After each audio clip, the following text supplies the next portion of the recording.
Hello and welcome back to Hollowponds Solo Sagas, and today we are continuing the campaign of Alien.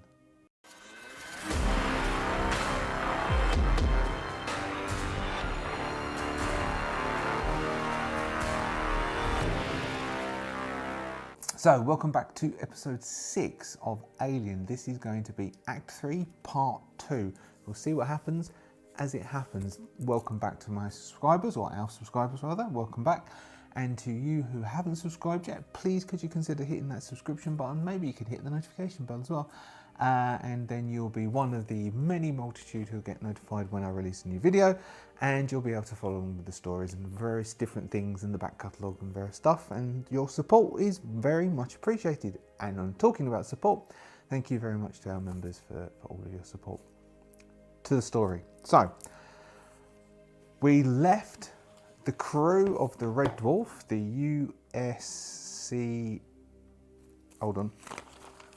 USCSS Red Dwarf. We left them as they are docked. Their umbilical is docked with the Augustine, which is a salvage ship that had been salvaging an old craft, which was a black government registered craft, the Nereus. As we were told by Wayland Yutani that the people who we had 3 people in cryo. We now have interpreted them as 2 mercenaries wearing heavy duty body armor. They would be dog catchers.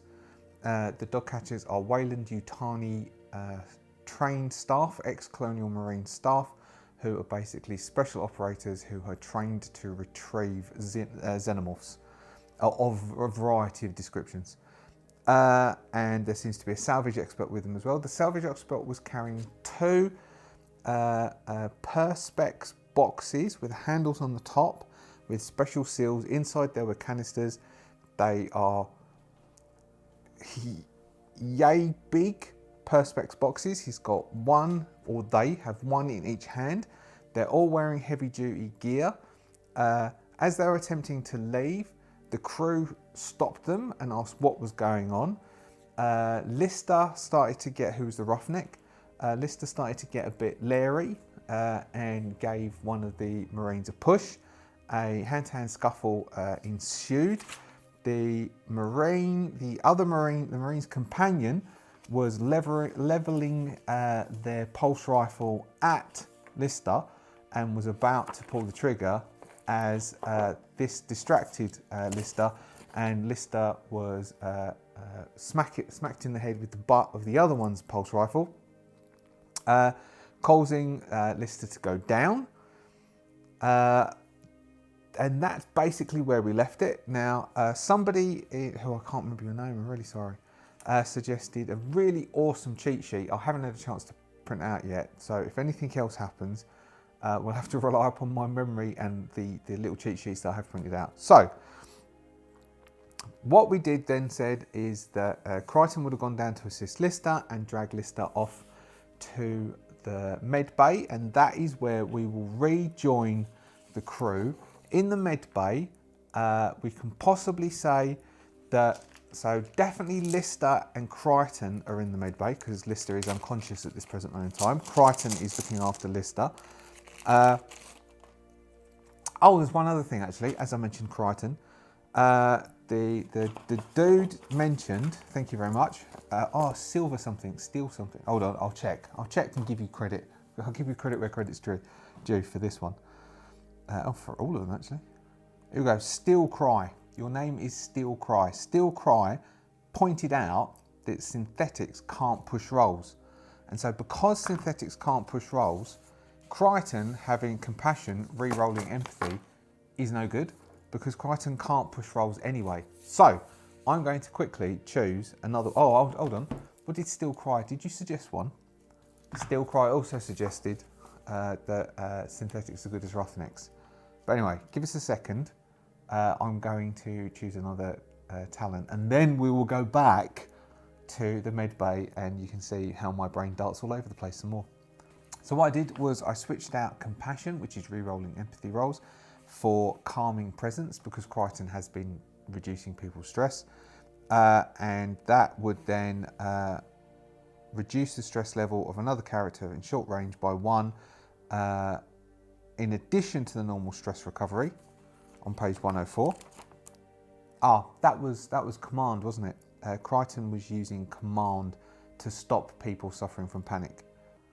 Right, anyway, yes, so Crichton has taken calming presence, reduce stress by 1 for 1 character once per turn by using calming presence. So Crichton is a calming presence for the members of the crew.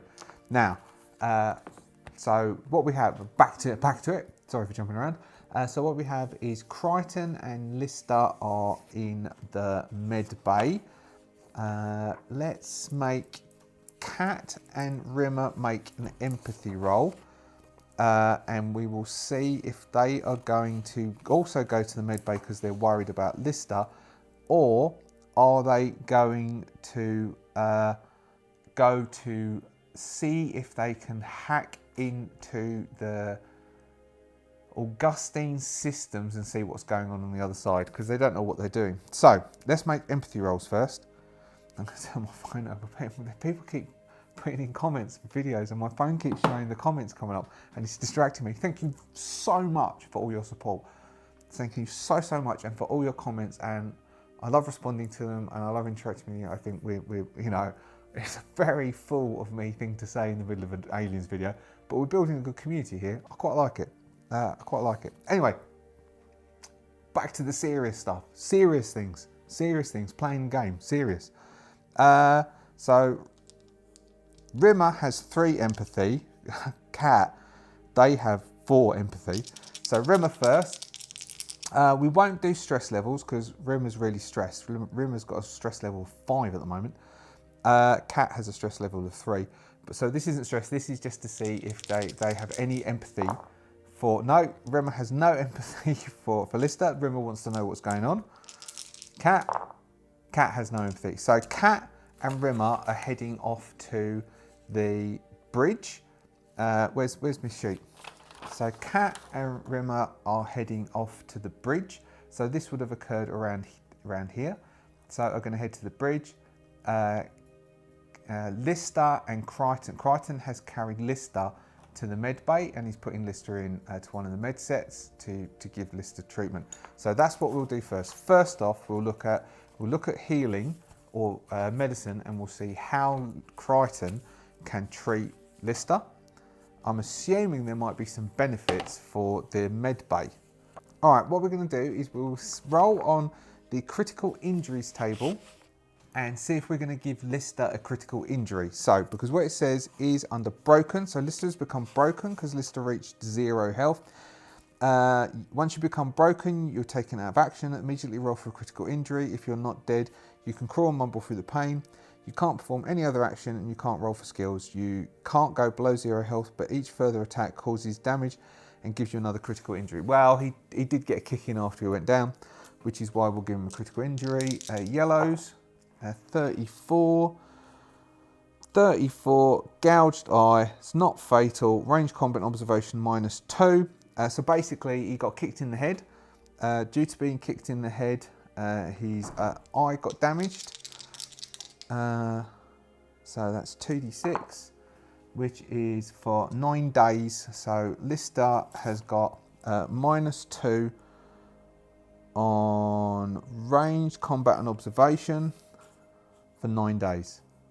But he's still unconscious, which means that Crichton is going to attempt to do a medical aid roll, which hopefully should succeed. Crichton is going to use the personal med kits that are within the med lab, which gives +2. And then we have 8 for Crichton's empathy. 2, 4, 6, 8. And then we have 3 for Crichton's medical aid, because Crichton is a synthetic. Those are not stress dice, those are normal dice, but I don't have enough normal dice. If you had a big group full of synthetics, I would say get 2 sets of the dice, because you're going to need lots of the normal dice. For each one of these that hits, Lister will get a hit point back instantly. which is none. And a synthetic can't push. So basically Lister is unconscious in medbay, and Crichton is attempting to tend to Lister, who is out. Lister is out for the count for the moment and will be recovering standardly, healing, which means that, so Lister will come around in about 20 minutes or so, and recovering 1 hit point, and then Lister's going to have the damage die, and Lister is going to recover, I would guess, 1 hit point a day of resting. I'll look it up. It's 1 hit point per turn, so every 10 minutes. So basically, after a couple of hours, Lister will be all right. So we'll say that Lister is out. Crichton is looking after Lister in the med bay, and Lister will be coming round in a couple of hours' time. During that time, Kat and Rimmer will be in the bridge, and they are going to attempt to, now it's going to be difficult, they're going to need multiple hits to get this to work, because the systems will be preventing them from going through. So we might have it that the mother, the AI itself, is going to be resisting them, and so we'll see if they get close, or that Cat, if they can work out that the mother is actually resisting them. Mother's comms is 7. So Cat is going to attempt to use Comtech, because Cat's got a good comms tech of 8, to basically hack in to the mother of the Augustine. But what Cat is going to realise quite quickly is the Red Dwarf's AI is resisting them, and it shouldn't normally do that. And that's because I was thinking about the AI on the Augustine, and that how did that nerve toxin get in, and why did the AI act the way it acted? And the only conclusion that I could come to is that Weyland-Yutani can remotely affect AI that aren't hardened. Now, what I want as the DM, putting my DM hat on, is I want the players to work that out as a sort of a seed for what will then potentially happen next, depending on what I roll for this bit, and then how we will close out Act 3, Part 2, as it were. So first off, we'll do a roll for the mother on board, the Red Dwarf's mother, Holly, in resisting Cat's manipulation. No hits. Okay, so that should be quite easy. Mind you, Cat has got quite a bit of stress. So Cat has got 8. There's 8, which is 5 for Cat's wits and 3 for Cat's comtech. But Cat can push this twice because Cat has cunning, but Cat does have 3 stress. So Cat is going to attempt to hack through the layers of protection. And Cat, first off, let's roll Cat's wit, which is just a 5, to see if Cat can work out that the AI is resisting and shouldn't be. Yes. Cat works out and tells Rimmer that this is weird. Holly is resisting what Cat wants, what they want to do, and that shouldn't happen. We have 1 hit. Okay, so we can get through and into the Augustine. So Cat is able to hack through to the cameras of the Augustine, and Cat can see the 3 operatives have gone in. They are checking the bodies. They seem to be quite satisfied. Because we've only got 1 hit, we'll just say it's only video. So we're seeing grainy video coming from the Augustine. And then they go through the umbilical cord into the Nereus. Now, can Cat get through the Augustine and into the Nereus? So let's give the Nereus, let's say the Nereus is harder. So whereas the Red Dwarf had 7, the Nereus will have 9 because it's a government black. So it's got 1 hit. So Cat is going to need to get 2 hits to be able to get into the Nereus and try and see what's happening, which is 3 for Cat's comtech, 5 for Cat's wits, and 3 for stress. Now Cat can push this twice if Cat needs to. Okay, so we only got one hit, but we did get a stress dice coming up. So one hit isn't enough, so we would push, but we can't push because of this. Where's our stress table? Stress table. Cat has a 3 stress. That's 7. Nervous twitch, your stress level and the stress levels of all friendly PCs in the short range of you increase by 1. So, Cat starts to twitch. Cat's stress, their stress goes up to 4.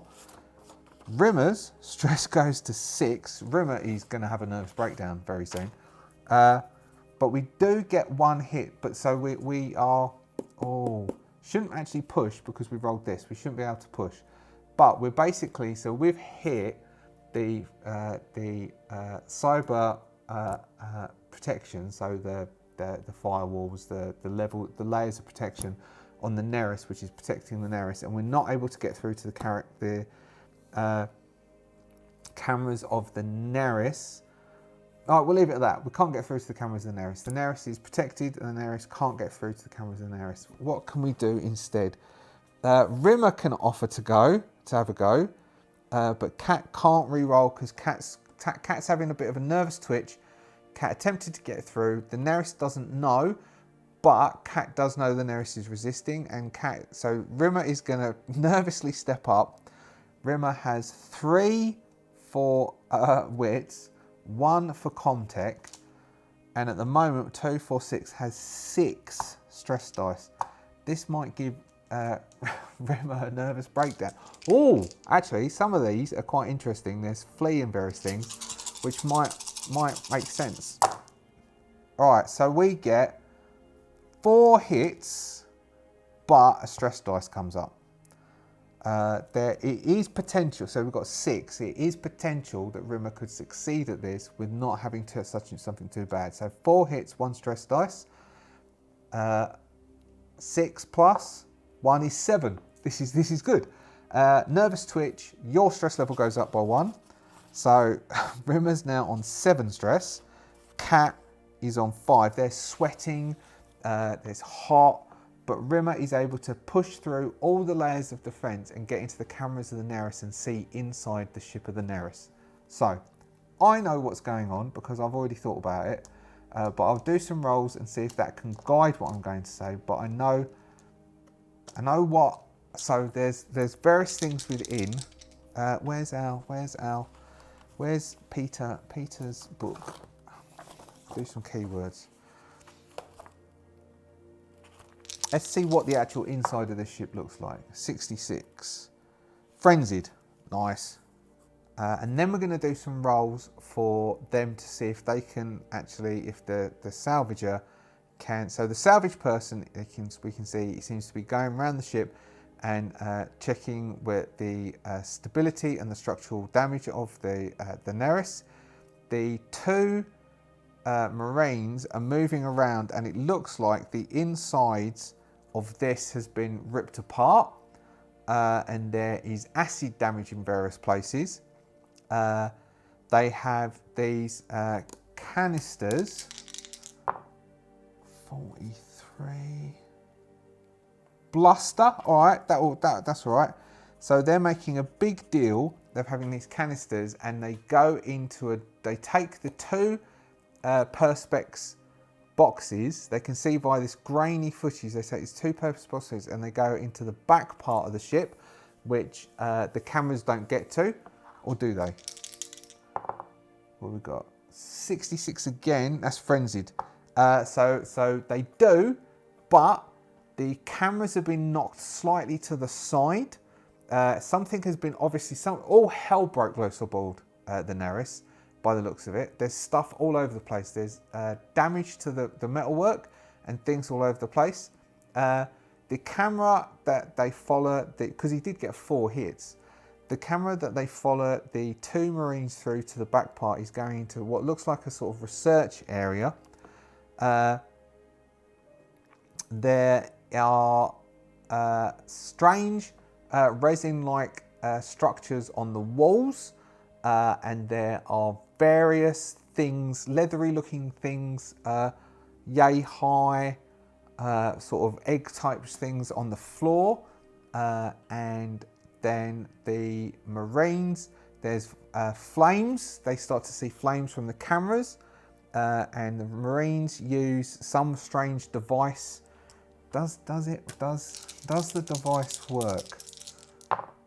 Yes, very much so. Yes, they seem to spray a gas on something, on these leathery sort of things, and then they move those into these canisters, and they seem to then turn and look surprised and deal with something which is out of camera shot, and that's all that they see. They seem to be, you can see like a podgy, leathery sort of, they're not too sure what it is. It's laying on a bench and covered in a clear plastic film which is over the top of it, and the camera can't quite pick up what it is, but the two seem to be very interested in this thing, which they seem to be, they've moved over and they're starting to, so all of these egg things have either been burnt or they are in these little canisters. Two of them are in the canisters, and then they are beginning to look at this thing on a table, on an operating table or a surgical table, and they seem to be doing that as they will switch the camera back to the engineer, who is looking to see if this craft is movable now. The engineer needs to make, the salvaging expert needs to make a roll to see if they can make this ship movable. Otherwise, they're bringing the cargo on board the Red Dwarf. Salvage expert. Heavy machinery is a 3. Strength is a 5. This is to see whether they... Oh, ship's mechanic. What does ship's mechanic, the talent, give us? Gets a +2. Alright, so that gives us 10 dice. Can we repair this ship? No hits. Really? No hits. Okay. So they watch the salvaging expert that's going around. He's testing some stuff. They're testing some stuff. They're making adjustments to things. They can see that the salvaging expert goes into this lab part and starts chatting to the other two. And the salvaging expert looks visibly. Let's make him make a wits roll. They don't hold themselves together. They look visibly shocked at what's inside this room and back out. And then the two Marines, one of the Marines will finish off what they're doing and then come over and speak to them. And they're having a conversation. And you can see that it's a very negative conversation through the camera view. And something bad has obviously happened. And they'll go back through and they'll prepare the body. They'll prepare the thing on the bench and ready to move through. And at that point, we'll have the cameras failing because they've got enough information by now, and it's more tense to fail. And enough time has passed that Lister will then come through with Crichton. Lister's looking groggy, and he's got an eye patch over his eye, and you can see he's got red stains and bruising all over the side of his face. It's already started coming up after this hour. And we will then we're then going to give, let's see, they're all going to sit and they're going to chat and they're going to they're going to say what's happening on board the ship, and I'm going to give everyone a chance to reduce 1 stress by their own methods, because everyone gets 1 chance to reduce the level of stress. So I'm going to drop everyone's stress by 1 at this point. We're going to say Lister is back on full health. The cat would be on full health because the cat got damaged in going aboard the Augustine. They've all recovered. They're going through, and then they can hear sounds of them returning across the umbilical. The 2 Marines are carrying something between them like a stretcher, and the salvaging expert is carrying the two crates, the two perspex crates with the leathery, strange large eggs. Now, would any of these have seen stuff like this before? I'm going to just roll Oracle dice because either, so basically what's on the stretcher seems to be, it's a massive body. It's seen through clear plastic. The Marines are basically saying stay back and stay in the bridge as they come through. And they're basically going to come through as the team will have run down to try and see, and they'll all get a view of this 7 foot tall bipedal body with a beigey patchy skin. The flesh of the skin seems almost rubbery and tough and a bit bloated. The body is completely naked. The weird thing is that obviously the chest has been opened up and some form of autopsy has been beginning to be prepared. One of the arms looks like it's been severed of this bipedal creature. The one arm that's left has large elongated fingers with sort of sharp fingernail claws on the end. The feet have got weird claws on the end of the toes. Its face is quite grotesque in a weird sort of configuration with 3 tusks, almost 2 at the bottom, 2 at the top, but one has obviously been removed and some damage has occurred to its face. And there are weird, its head is a weird shape, and it looks like it permanently would be wearing, there's grooves on its forehead as though a helmet would have been worn quite often. It's heavily muscled and looks like it would be dangerous. Now, have any of them seen or heard of anything like this before? And I'll give them a roll to see what it is. Possibly yes.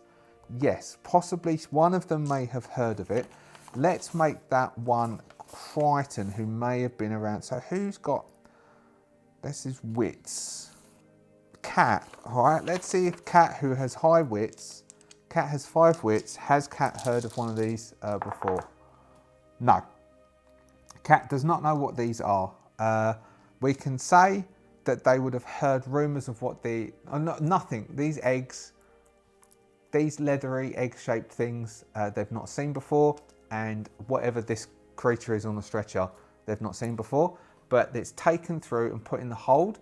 Now, the Marines are going to attempt to give them orders.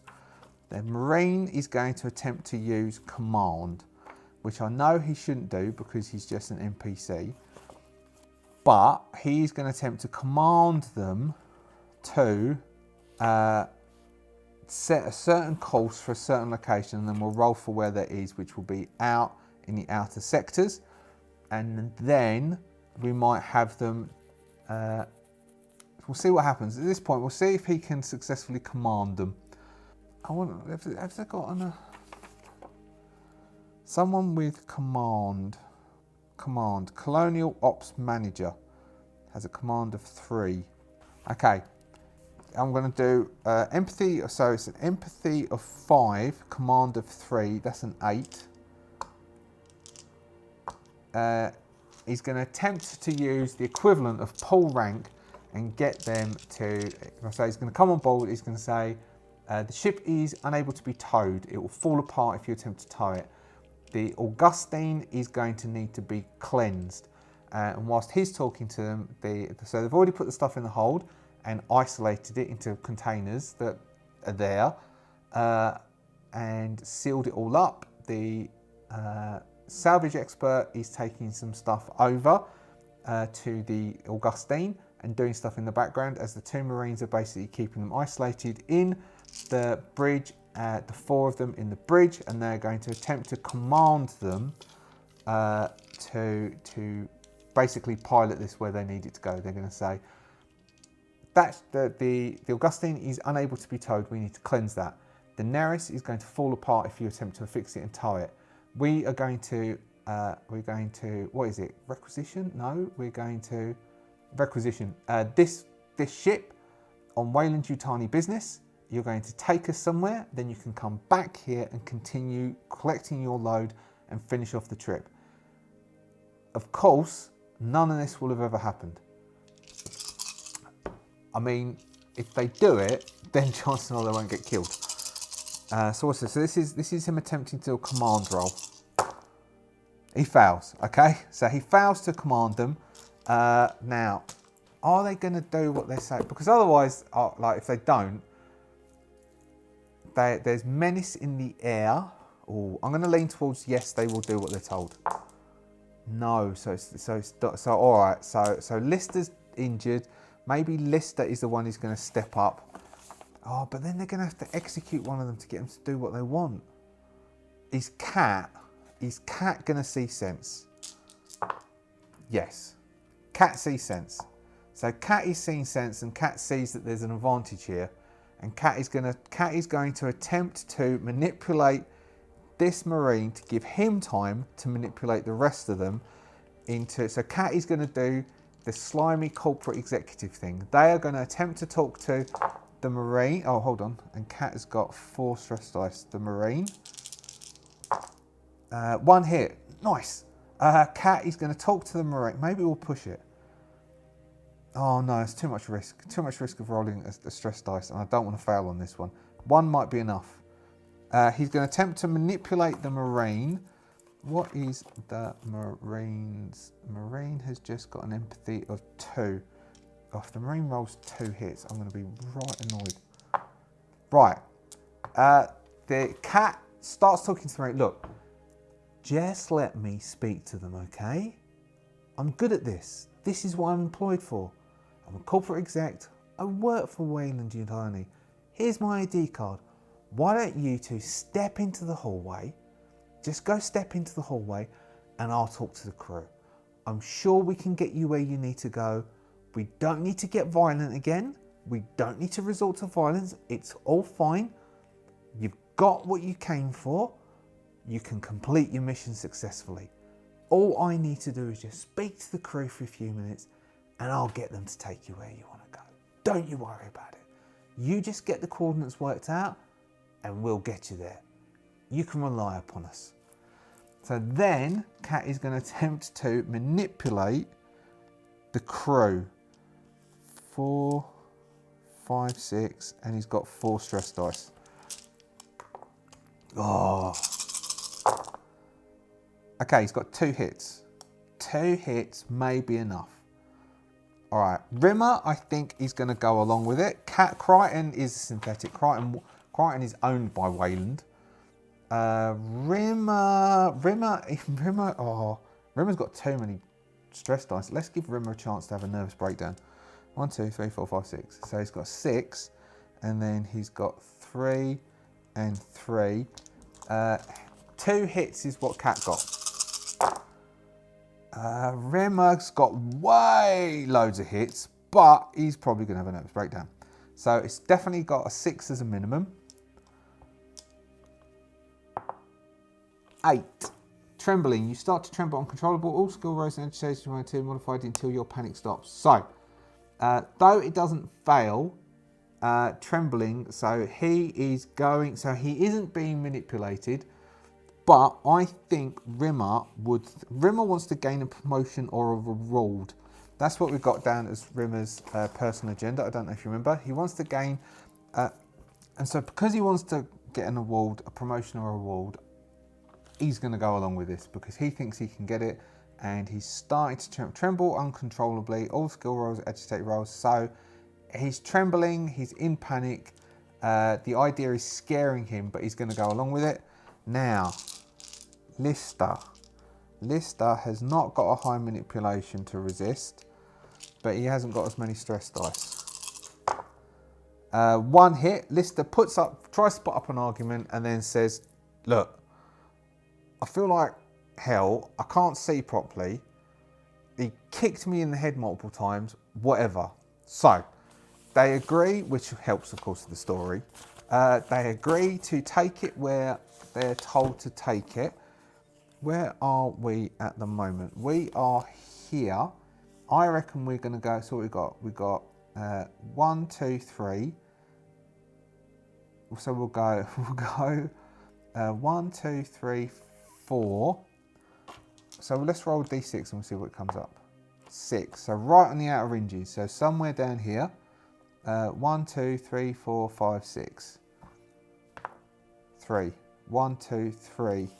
The closest one is Karen Base. Karen Base at Karen 13 Station. That is where we're being asked to take it. Karen Base sounds very, very familiar to me. What happened at Karen Base? So, they are being asked to go to Karen Base and drop off the items and then continue on their way, which would mean returning to Karen Base and then coming back and then going back there. And so, let's see, if this was a TV series, would we show the dropping off? We would only show the dropping off in scenes, and so we will have we'll just do, and then we next game we can roll a new mission, and then they can go about a new mission with the understanding that there's stuff going on. So if we go to, or we could go to Karen Base and we could see. So that pause was me thinking. So what I'm thinking is I'm going to end it there. I'm going to end it there, and what I might do is I'm going to read Chariots of the Gods, well, bits, and see if we could run that as a partial, because that might be interesting to run that. Or, as it's cinematic play and it's truckers, it would be they drop it off. Wayland will deal with them when they get there. Well, let's take them to Karen Base. That's where we'll end. So at this point, we are ending, and we are going to go. Our next part is, which we'll do as a postscript to the Act 1, Act 2, Act 3. We will do as a seal off, the Red Dwarf appearing at Karen Base. They'll drop off the Marines, and so that, as far as they know, they're going to go back into cryo, and then we'll have them. So that's what we'll do. So we're going to end. They're going to Karen Base. We're going to have the crew go into FTL. And they are going to come out at Karen Base, and we will see what happens at Karen Base when we get there, which is a research. So all we know is the crew knows they're going to Karen Base to drop something off. They would have possibly heard that Karen Base is a research place. They don't know what it's researching. There's this 7-foot tall bipedal creature and these 2 weird leathery things that they're dropping off at Karen Base. And that's where we'll end it. Hopefully that's all right. If you've got any comments or you've got any bits, so there's a bit of a story bit there, but I think naturally this is going to go to a place that I don't know what's going to happen. I wanted to introduce those elements, and now we'll see what happens at Karen Base when we get there. Let's work that one out next week. Thank you very much for staying with me through the time. Thank you very much to my subscribers. Thank you very much if you decide to subscribe and you haven't subscribed. Thank you very much to our members, and thank you very much to everyone else. Speak to you next time. Bye-bye.